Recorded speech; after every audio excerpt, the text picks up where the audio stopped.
How techy are you? I'm a computer science major. I don't know if that tells you. Yeah, but I mean, you picked biology first, so I have to ask. I mean, I would say that I'm probably not on the like I wouldn't say I'm super techy, like I don't wear tech shirts. And I have interests outside of the computer. Um, but I would say that technology is really interesting to me. And I think that it can do a lot of good. And there's a lot of really, really great things that can come out of tech. And I think that there's also a lot of work that needs to be done as far as like encouraging those like for good projects or social good products. Because with big tech, it's easy to get sucked into making products that aren't really that helpful. I don't know. I feel like there's a lot of unnecessary products made for people, a very small subgroup of people who can afford them. Yeah, like there's definitely an accessibility issue, I want to say, within tech. Hmm. But then I don't know. I guess it's because from a UK standpoint, we don't really have many big tech companies. I mean, all the big phone brands are, Apple is obviously American, is Google. Hmm. You have so much going on in America, and for me, as a UK person, it's kind of like just having access to that in general, or like especially living in California, being close to it, is something that's unparalleled. But then, yeah, I can definitely see like it's interesting how, of course, a new iPhone came out today, even maybe yesterday, for like what 390, and you can definitely see companies taking a lot more interest in, I want to say compromise as opposed to innovation and just making all these unnecessary. I mean, like four cameras, who needs that? But Yeah. yeah, no, I see what you mean. Is that something that you've like observed firsthand, or is it more or less just kind of what you see on the news? Um, yeah, I don't know. I would say it probably is more on the news because the majority of my experience has been still in college and I haven't really spent that much time in industry. But if you just kind of look sometimes at the products that are being put out, like one thing that I've been trying to engage with is kind of tech for good or the idea of tech for good, and Mm. like philanthropy projects and stuff like that. And I feel like you don't hear that much about those kinds of projects.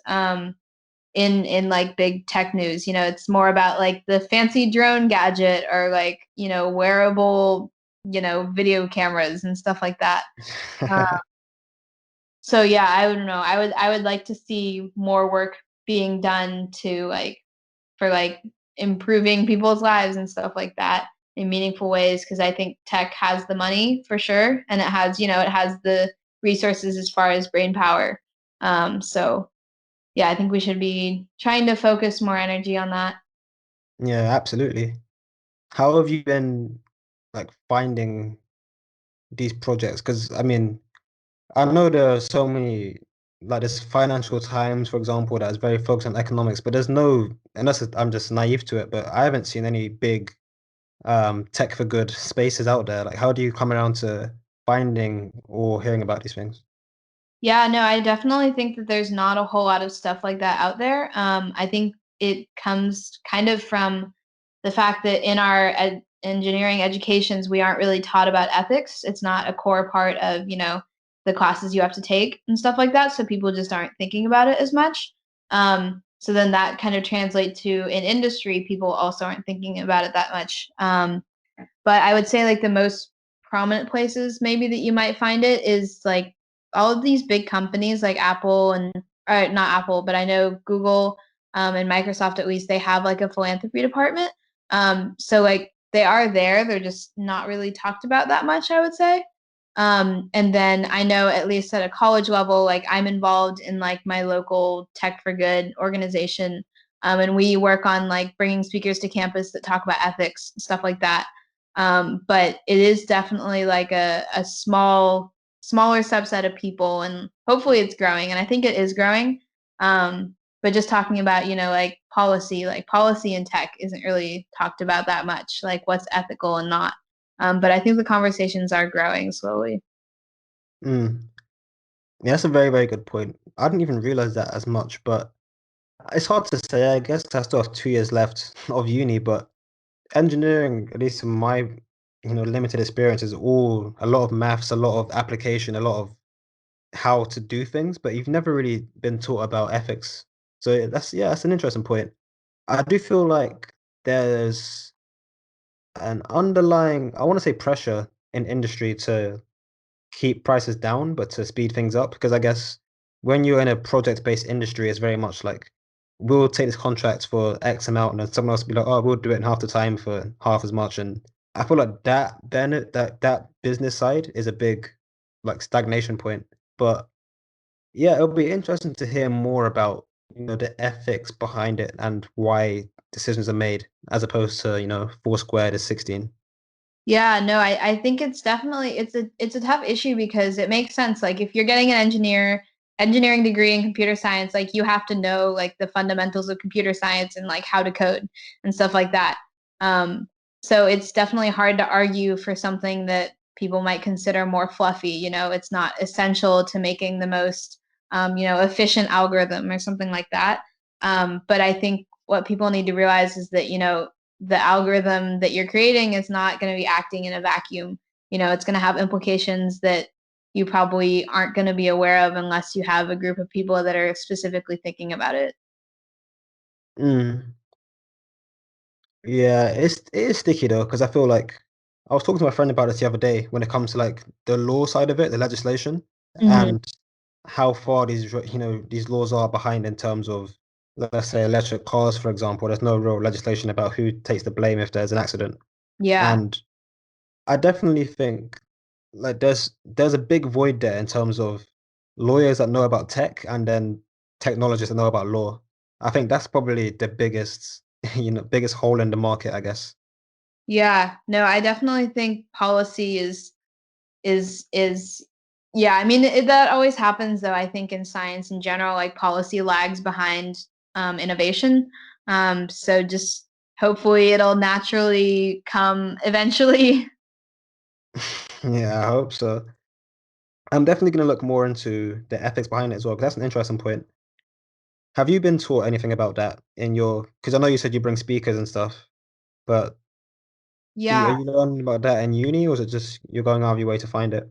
I would say that like the majority of like my direct engagement more with Tech for Good has been through clubs and outside of school. I am currently in like a social justice and ethics class for STEM just in general, which is a discussion-based class, and it's more about understanding the inequity in tech or in STEM and why it's arisen.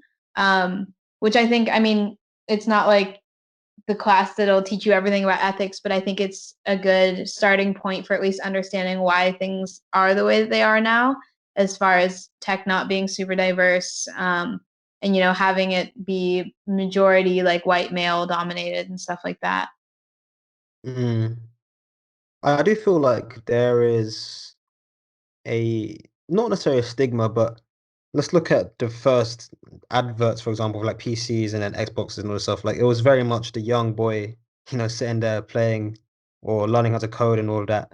And even though tech's a very new industry, it's fascinating how just by blowing up in the time it did, it tends to suit one demographic over others. Because you'd think, tech's only really blown up in the last 20, 30 years. You'd think it would be more diverse, more accessible. But this whole, I guess for lack of a better word, the whole nerd like stereotype is still very prominent.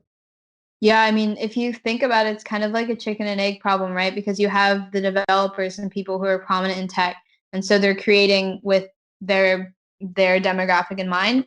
And so, if you think about like, I think the most common example is thinking about like products, right? If you have like a group of people who all kind of have the same experiences and background and stuff creating for a product, they're going to be thinking about a specific kind of user. But that user, there might also be other users, and like different things you should be considering. Um, so yeah, I agree. It's an issue. Yeah, it's very weird. I remember speaking to someone recently, an employer, and he was talking about how he was in a startup like very early in his career, and he worked on like an AI that would filter between the good candidates instead of doing those CVs by himself. And he was saying like he put in all these input variables and stuff, and he was surprised when it turned out that everyone that got through to the interview process were all middle-aged white guys. Mm. And I think he realized at the time that no matter how thoroughly you refine your algorithms or your systems or whatever, it's fundamentally about the your input data. Like if you grow up in a certain environment, you're obviously going to tailor towards like a college degree or a certain, learning two languages, for example. And those historic, I don't know what to say, like skills, I guess. Those skill sets are very, up until recently, I guess, have been reserved for, for the middle class white people. And I think yeah, it is tough. I don't really know how they can fix that other than having more color people or more ethnic minorities, as to say, in those positions. But then, as you say, it's chicken and egg issue where it's like, how do you get them there in the first place? Yeah, yeah, no, I think as far as yeah, like algorithms and stuff, like the issue is that people are implicitly biased. So how do you make people not biased? That's a really tough question.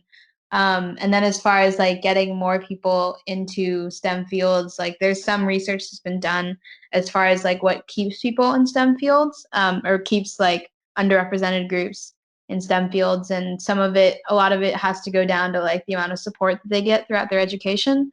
So I think that there are ways. Like it's not going to be easy to implement, and it probably won't happen anytime soon. But it is showing that there is potential, I guess, to change and to like retain people of color and stuff like that in STEM fields. Absolutely. That's what we're here for. Yeah. Just make sure all the good Reddits rank highest. Yeah. How have you found it as a girl in STEM? Because like, is it women in engineering? It's quite prominent here in Bristol, but what's your, I guess, direct experience? Yeah, I mean, I would say that California has is pretty good relatively about keeping a gender balance. So I actually studied CS at two of the colleges in the consortium, Harvey Mudd and Pomona. And Harvey Mudd, I think, actually has like a 50% like male to female ratio. So I thought that was really, really incredible. Like my classes, I never really noticed anything as far as my classes being imbalanced. Um, I would say definitely in Bristol, I felt more of a difference as far as there not being very many women in my CS classes. Um, and like, I guess, yeah, it's true. Like the classes were way bigger. So maybe there's just like a higher probability that there would be less women. I feel like I noticed it more in Bristol though. And then as far as like being in industry, I guess my only real experience there was um, being in that small startup. And I definitely noticed that a lot of like the CEOs and people in charge were male. And like if there were females, they wouldn't really be in like the top positions, CEO, CTO, that kind of thing. Mm, yeah, I get that. I do find it interesting because when it comes to the top positions, even though I'm an advocate for getting more people of color in those positions, the way I see it is it's been unfair for so long, and it's a thing where the CEO is going to be a white male, the next in line is going to be a white male, and the next like 20 people in line are all going to be white males, not just because of how things are now, but more so because of historical trends. Hmm. Like I find it interesting. Like I'm gonna obviously take a look and see how long it takes for things to change, but it's definitely a thing that I don't think we can really observe within the next 50 years. Yeah, no, I think it's going to take a lot of time for sure because change takes time always. Um, but I don't know. I don't think that's a reason to not keep fighting for it or whatever. Yeah, absolutely. Would you ever start your own business? As far as startups, I would say like probably no. I could see myself like joining leadership in maybe an already established company, but basically what I saw from my startup experience is that like it's very high amount of work with a potential like high risk, high amount of work. And I feel like that's not really the best environment for me personally. Just because like I like to be secure in knowing that like my hard work will definitely pay off and like it'll progress the company further or whatever. But with startups, it's very iffy. Like you could make it or you could very much not make it, and most of them don't. So I feel like it would just be really sad to see, 5 years of work, constant work on this one project just not work out. Yeah, I get that. For me, it's more like I would rather start because I think I read somewhere that the average company or the average startup takes 3 years to go bust. Hmm. And I would much rather work for 10 years on three startups that have them all fail and learn a lot than work in a small team in Google and not go anywhere for 10 years. Yeah, I mean, I definitely I think that that's very understandable, and I can like see that. I guess the attraction for big companies for me, is has to do with because I want to do philanthropy work. And I know that these big companies have a lot of money to put towards it. I feel like I have more opportunities at a bigger company to do more impactful work, because they just have more resources for that kind of thing. Mm, I get that. Would you like to? Because I think my not necessarily a dream, but like a big goal of mine would be to work not necessarily for Google, but like with them, where I have full autonomy on a project and they just fund it, or and I kind of get a freedom to do what I want, but with the comfort of knowing that Google will back it and that's for a Mhm. good cause. Is that something Mhm. that you're looking for as well, or is it straight up just working for a big company in a philanthropy team? Yeah, I mean, I honestly don't know that much about logistics of like the difference between like getting funded or just working within the philanthropy department. Um, I mean, like, so we've had a couple speakers come to my school who have worked within like the Microsoft philanthropy organization. And it seems like they had fairly good control over the kind of project that they could do or like how exactly their project went. More specifically, they were working in India, getting like computers and computer access to like schools there. Um, and it seemed like they had a pretty good amount of control over like how exactly the project went down and stuff like that, but I don't know that much about it. Yeah, that's fair enough. Are there any projects that you follow at the moment? Any products or projects? Projects, philanthropy projects. Um, I'm trying to think. I don't think there are any like really specific ones. I know that Google has a cool one. I forget the name of it now. But basically, it's the idea is like having a telephone pole encapsulated in like a hot air balloon. So basically, this hot air balloon, you could like have it somewhere in like a more rural region, but it would actually supply Wi-Fi to the region, without having to build like an expensive like radio tower or something like that. That's really cool. Yeah, yeah. Tech. I don't know. I think it's just an example of how tech can very purposely be used to like helping other people and stuff. Yeah, yeah, absolutely. I think I'm a big advocate for what Tesla do, irrespective Mhm. of individual views of Elon Musk. But I think, and not just Tesla to be fair, but there are a lot of companies that more so now than ever, I feel like are looking at certain industries, be it the automotive one of Tesla or telecommunications, something with like what OnePlus are doing with phones, and they're saying like there's a big hole here. This is very stupid what's going on. Like let's fix that. And Mhm. seeing people, all gather together and innovate for something that for the longest time has very much been like cemented, like things you would never think that like an electric car would be popular today, but it is. And yeah, I've got a lot more faith nowadays in terms of because I feel like so many things seem hard to break down. Like how can you get electricity in a remote part of Africa? But realistically, it's not really that hard. It's just we need more minds working on it. Mhm. Yeah, no, I think tech just like it's moving so fast. So it has a lot of potential to be like changing things quickly as well. Mm. Like for me, I come from a place where I've always believed that we could have solved so many life problems so much earlier had we just invested in the right people. Mm. Like someone told me once, as an example, imagine if the cure for cancer was he gave it like a whole story that I can't remember like word for word, but it was along the lines of there's a kid somewhere that could have cured cancer 10 years ago, but it turns out he was in sub-Saharan Africa and never made it past the age of 5. And that stuck Yeah. with me till now because it's like there's literally I think I read like 10% of the world's population have 1% of the wealth or something, or like probably a bigger number than that. But it's like there are so many people out there that have so many skills and so much knowledge that we don't even appreciate purely because of, capitalism or, buying the latest iPhone or something. Yeah, definitely.